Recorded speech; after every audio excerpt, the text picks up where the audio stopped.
Hello viewers, আজ আবার আপনাদের সামনে উপস্থিত হলাম ইংলিশ টু বাংলা ভাষার টিউটোরিয়াল নিয়ে।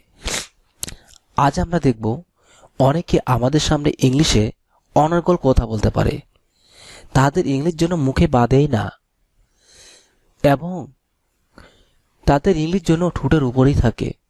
তাদের ইংলিশ কেনই বা তারা এত ইংলিশ পারে? আপনি কি বলতে পারবেন? আপনি কি জানেন তাদের এত ইংলিশ ক্লিয়ার বলার গোপন রহস্যটা কি? আসলে তাদের দেখে বোঝাই যায় না, মনে হয় যে তাদের পেটে শুধু ইংলিশেই ভরা। আমরা কেনই বা তাদের মতন ইংলিশ বলতে পারি না? আমরা কি জানি আসলে তাদের গোপন রহস্যটি কি কাজ করে ইংরেজি তারা এত বলার ক্ষেত্রে? হ্যাঁ ভাই, আপনারা যদি ইংলিশে কথা বলতে চান তাহলে অবশ্যই ইংরেজি বেসিক শব্দের অর্থগুলো আপনার আয়ত্ত থাকতে হবে। তাদের ইংরেজি বলার গোপন কৌশল হলো তারা আমাদের চেয়ে অনেক বেশি শব্দের অর্থ জানে এবং সেই শব্দের অর্থগুলো তাদের চোখের সামনে সবসময় ভাসে, যা তারা কথা বলার সময় সবসময় ব্যবহার করতে পারে। তো ভিউয়ার্স, আমাদেরকে ইংরেজির বেসিক শব্দের অর্থগুলো এমনইভাবে শিখতে হবে যে শব্দগুলো আমরা সবসময় যাতে না আমাদের মনের মধ্যে গেঁথে যায়। তো ভিউয়ার, ইংরেজি শব্দের অর্থগুলো যদি আপনি খুব ভালোভাবে পারেন তাহলে আপনিও তাদের মতো ইংরেজিতে অনর্গল কথা বলতে পারবেন নির্দ্বিধায়। আপনিও সাহস করুন, অবশ্যই আপনি ইংরেজিতে কথা বলার জন্য সাকসেসফুল হবেন। চলুন না জেনে নেওয়া যাক, তেমনই আজকের কালেকশনে আমাদের জন্য অনেক গুরুত্বপূর্ণ কিছু ইংরেজি শব্দ কালেকশন করা হয়েছে, যা আমাদেরকে ইংরেজি ফ্লুয়েন্টলি কথা বলার জন্য অবশ্যই জানতে হবে এবং এ সকল শব্দ ছাড়া আমরা ইংরেজিতে কথা বলতে পারবো না, আমাদের ইংরেজি কথা বলতে বাধাগ্রস্ত হবে। তবে চলুন না জেনে নিই আজকের বিষয়গুলো। বাংলায় অর্থ হলো অব্দ। অব্দ আসলে এই অব্দ শব্দটির ইংলিশ ওয়ার্ড হবে ইরা। ইরা অর্থ হলো অব্দ।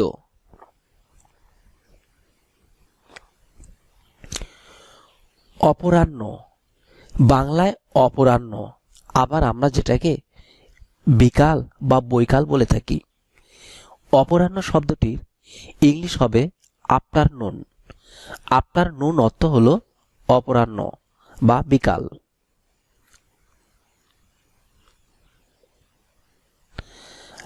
আজ, আজ অর্থ বাংলায় ইংলিশ শব্দটি হবে টুডে। টুডে অর্থ হলো আজ।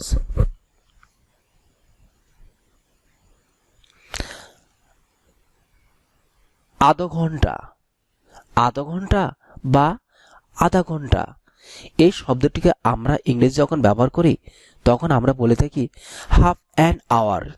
হাফ অ্যান আওয়ার অর্থ হলো আধা ঘন্টা বা আধা ঘন্টা। আগামীকাল, এর ইংলিশ শব্দটি হবে টুমরো। টুমরো অর্থ হলো আগামীকাল। আগামী পরশু, আগামী পরশু, যখন আমরা এই শব্দটিকে ব্যবহার করি তখন এটা হবে day after tomorrow. Day after tomorrow অর্থ হলো আগামী পরশু। আগামী মাস, প্রক্সিমো। আগামী মাস এটা হবে প্রক্সিমো, আগামী মাস।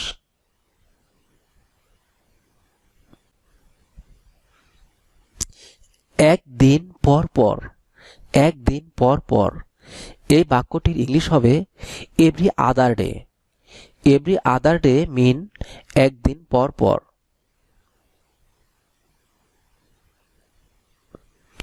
উষা, উষা বা ভোর আমরাকে যেটা বলে থাকি এটা হবে ডন। ডন অর্থ হলো উষা বা ভোর। কলিকাল, কলিকাল এর ইংলিশ হবে ইনফার্নাল অ্যাজ। ইনফার্নাল অ্যাজ অর্থ হলো কলিকাল। গতকাল, এটা হবে ইয়েস্টারডে। ইয়েস্টারডে অর্থ হলো গতকাল। গত পরশু, এটা হবে day before yesterday. Day before yesterday অর্থ হলো গত পরশু। গত মাস এটা হবে আলটিমো। আলটিমো অর্থ হলো গত মাস।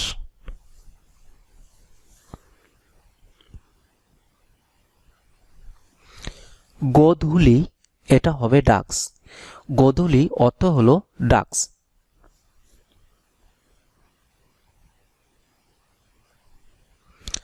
গোধূলি আরেকটি শব্দটি হবে টুলাইট। টুলাইট অর্থ হলো গোধূলি।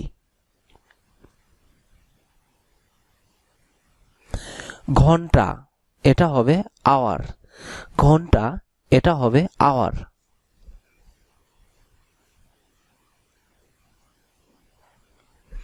জন্মদিন এটা হবে বার্থডে। জন্মদিন এটা হবে বার্থডে।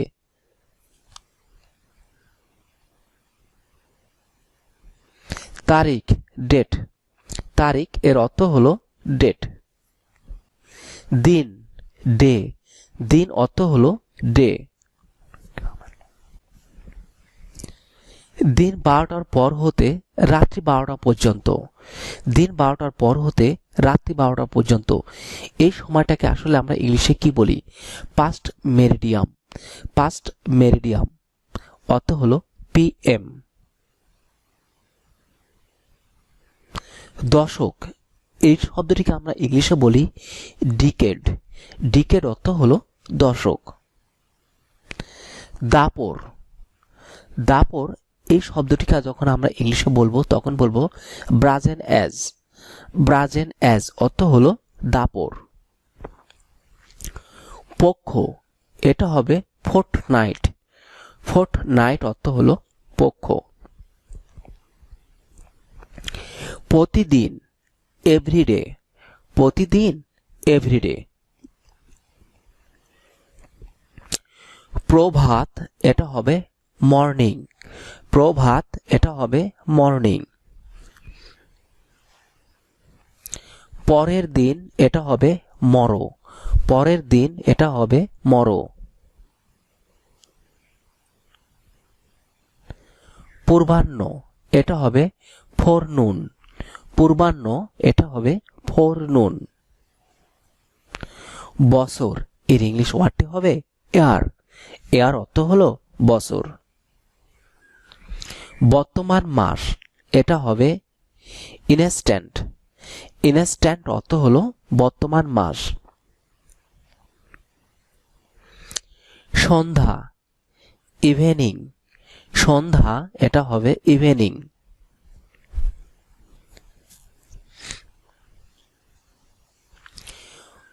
ভোর এটা হবে ডে ব্রেক।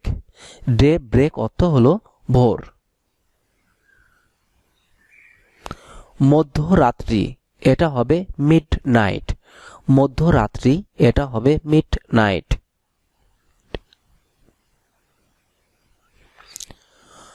মধ্যাহ্ন এটা হবে নুন। মধ্যাহ্ন এটা হবে নুন।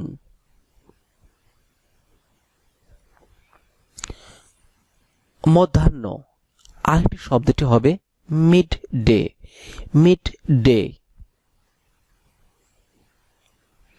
মাস এটা হবে মান্থ। মাস এর ইংলিশ শব্দটি হবে মান্থ। মিনিট। মিনিট এটার ইংলিশ শব্দটি হবে মিনিট। মুহূর্ত। মুহূর্ত এটা হবে মোমেন্ট। মোমেন্ট অর্থ হলো মুহূর্ত। যুগ এর ইংলিশ শব্দটি হবে অ্যাজ। অ্যাজ অর্থ হলো যুগ। আবার আমরা এই অ্যাজ শব্দটিকে ব্যবহার করি বয়স অর্থে। রাত। রাত শব্দটির ইংলিশ অর্থ হবে নাইট। নাইট অর্থ হলো রাত। রাত 12টার পর হতে দিন 12টা পর্যন্ত যেটাকে আমরা বলি আফটার মেরিডিয়াম। আফটার মেরিডিয়াম অর্থ হলো এএম। সংক্ষিপ্ত রূপ এএম। শতাব্দী ইংলিশ শব্দটি হবে সেঞ্চুরি। সেঞ্চুরি অর্থ হলো শতাব্দী। স্বর্ণযুগ এটা হবে গোল্ডেন এজ। স্বর্ণযুগ এটা হবে গোল্ডেন এজ, অর্থ হলো স্বর্ণযুগ। সপ্তাহ এটা হবে উইক। সপ্তাহ এটা হবে উইক।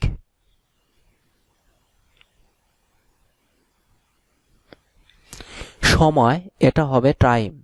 সময় এটা হবে টাইম।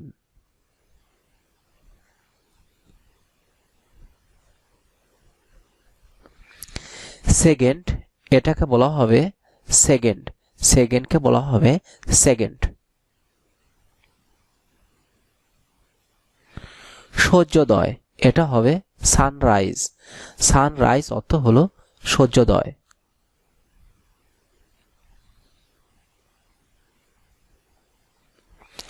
সূর্যাস্ত এটা হবে সানসেট। সানসেট অর্থ হলো সূর্যাস্ত। মূল্য এটা হবে ভ্যালু। ভ্যালু অর্থ হলো মূল্য।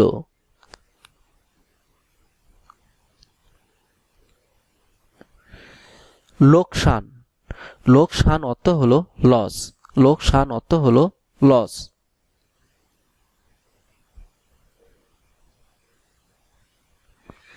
হার এটা হবে রেট।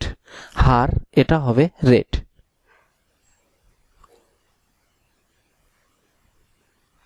লাভ এটা হবে প্রফিট। লাভ এটা হবে প্রফিট। নগদ এর ইংলিশ শব্দটি হবে ক্যাশ। ক্যাশ অর্থ হলো নগদ। আবার ধার এটা হবে ক্রেডিট। ক্রেডিট অর্থ হলো ধার। পাওনা এটা হবে ডিউ। পাওনা এটা হবে ডিউ।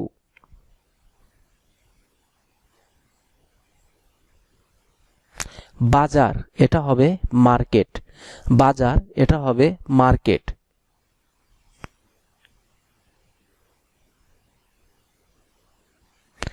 বিক্রয় এটা হবে সেল। বিক্রয় এটা হবে সেল। হিসাব অ্যাকাউন্ট। হিসাব অ্যাকাউন্ট। দোকান শপ। দোকান শপ। খরচা বা খরচ। খরচা বা খরচ আবার অনেক সময় মূল্য, এই কস্ট শব্দ দ্বারা আমরা ব্যবহার করে থাকি। চুক্তি এটা হবে কন্ট্যাক্ট। কন্ট্যাক্ট অর্থ হলো চুক্তি। জমা ডিপোজিট। ডিপোজিট অর্থ হলো জমা। আয় এটা হবে ইনকাম। আয় এর অর্থ হলো ইনকাম। তো ভিউয়ার্স, এই ছিল আমাদের আজকের কালেকশন। আশা করি এই সকল শব্দের মাধ্যমে আমরা খুব সহজে ইংলিশের অনর্গল কথা বলতে পারবো এবং এই সকল শব্দগুলি যদি আমরা বারবার ভিডিওটি দেখি তাহলে খুব সহজে আয়ত্ত করে নিতে পারবো। তো ভিউয়ার্স, আপনাদের কাছে আমরা একটাই কথা বলি যে আপনাদের একটি কমেন্টস এবং একটি লাইক আমাদের কাছে অত্যন্ত গুরুত্বপূর্ণ এবং এই চ্যানেলে আপনাদের একটি লাইক এবং কমেন্টস অত্যন্ত সম্মানের সহিত দেখে। তো ভিউয়ার্স, আপনি যদি এই চ্যানেলটিতে ভিডিওগুলি দেখে থাকেন অবশ্যই লাইক এবং কমেন্টস করতে ভুল করবেন না, এবং কারণ আপনাদের একটি লাইক এবং কমেন্টস আমরা নতুন ভিডিও তৈরি করার জন্য অনেক উৎসাহ পাই, আনন্দ পাই। তো ভিউয়ার্স, পরিশেষে আমরা বলে থাকি যে আপনি যদি চ্যানেলটি সাবস্ক্রাইব করে না নিয়ে থাকেন চ্যানেলটি সাবস্ক্রাইব করে নিন, পাশে রাখা বেল বাটনটি বাজিয়ে নিন আর নতুন আপডেট ভিডিও দেখার জন্য। ধন্যবাদ আপনাদের সবাইকে ভিডিওটি দেখার জন্য। ভালো থাকবেন।